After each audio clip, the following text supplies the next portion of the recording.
कुछ देर बाद एक मीटिंग बुलाई गई। गैली चाहता था कि नियम तोड़ने के लिए थॉमस को सजा मिले, लेकिन मीनो और बाकी सब का मानना था कि थॉमस को रनर बना देना चाहिए क्योंकि वो काबिल है। गैली को छोड़कर सब लोग इस पर राजी हो गए। तभी अचानक लिफ्ट के ऊपर आने की आवाज सुनाई दी। सब चौंक गए क्योंकि इतनी जल्दी लिफ्ट नहीं आनी चाहिए थी। जब वो नीचे पहुंचे तो उन्होंने देखा कि लिफ्ट में एक लड़की थी। उसे देखते ही थॉमस हैरान रह गया। वो वही लड़की थी जिसे उसने अपने सपनों में देखा था। लड़की के पास एक नोट भी था जिसमें साफ लिखा था कि वही आखिरी सदस्य है जिसे यहाँ भेजा गया है। अचानक लड़की होश में आई और सीधे थॉमस को उसके नाम से पुकारा, लेकिन अगले ही पल वो फिर से बेहोश हो गई। लड़की को एक हट में ले जाने के बाद थॉमस ने साफ कहा कि वो दोबारा भूल भुलैया में जाना चाहता है। उसके सवाल अभी बाकी थे। मीनो ने उसकी बात मानी और उसके साथ 3 और रनर्स को भेज दिया। जैसे ही वो लोग अंदर पहुंचे उन्हें एक मरा हुआ ग्रीवर मिला। उसकी टांग काटने पर एक अजीब सा डिवाइस निकला। वे उसे अपने साथ लेकर वापस बस्ती लौटे। डिवाइस की जांच करते वक्त उन्होंने देखा कि उस पर विकेड लिखा है, वही नाम जो हर महीने बॉक्स से आने वाले सामान पर भी होता था। अब साफ था कि जो लोग सप्लाई भेजते थे वही ग्रीवर्स के पीछे भी थे। थॉमस अब भी उस डिवाइस पर ध्यान दे रहा था, लेकिन गैली चाहता था कि उसे नियम तोड़ने की सजा मिले। वहीं न्यूट का कहना था कि थॉमस को एक और रात भूल भुलैया में बितानी चाहिए। इसके बाद ही उसे सही मायनों में रनर घोषित किया जा सकता है। मीनो उसे एक हट में ले गया जहां दीवार पर भूल भुलैया का नक्शा बना हुआ था। नक्शे में 8 हिस्से थे और हर दिन भूल भुलैया एक नया सेक्शन खोलती थी। सब कुछ एक पैटर्न के हिसाब से चलता था। तभी थॉमस की नजर डिवाइस पर लिखे नंबर 7 पर पड़ी। उसने अंदाजा लगाया कि ग्रीवर उसी सेक्शन से आया होगा। इसी बीच लड़की होश में आई। उसने वॉच टावर पर चढ़कर सबके ऊपर सामान फेंकना शुरू कर दिया, लेकिन जैसे ही उसने थॉमस को देखा वो रुक गई। थॉमस उससे मिलने ऊपर गया। लड़की ने बताया कि उसका नाम टेरेसा है। उसे अपना नाम छोड़कर कुछ याद नहीं था। नींद में उसने थॉमस का नाम जरूर लिया था, पर असलियत में वो उसे पहचानती नहीं थी। कुछ देर की बातचीत के बाद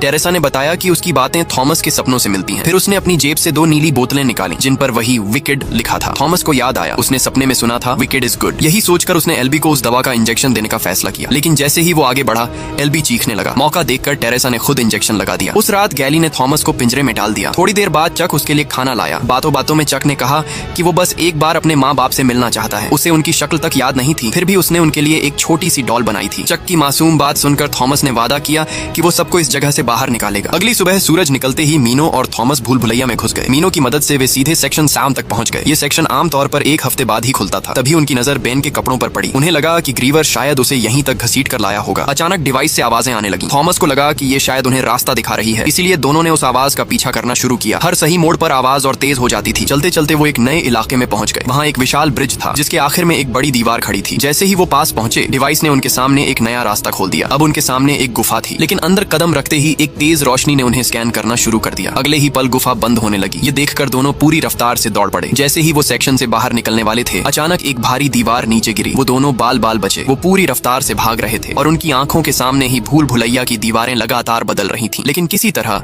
वो बचते बचाते आखिरकार जिंदा बाहर निकलने में कामयाब हो गए। बस्ती में लौटते ही उन्होंने सबको बताया कि उन्हें बाहर निकलने का रास्ता मिल गया है, लेकिन गैली इस बात से खुश नहीं था। उसका कहना